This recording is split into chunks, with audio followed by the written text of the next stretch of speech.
Pag-ampo alang sa mga katigulangan. Amahan namong tanan, mahimayaon og dalaygon ka.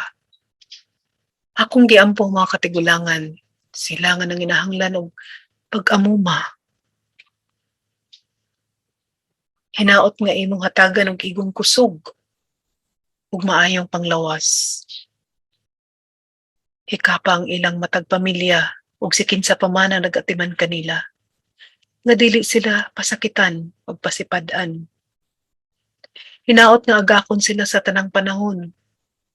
Alimahan ug abagan sa mga panginahanglan. Puligi usab ang ilang matag pamilya nga mabatunan ang pagmahal ug kalinaw sa patanang pagpuyo. Buligi usab sila sa grasya nga ilang gikinahanglan sa matag adlaw.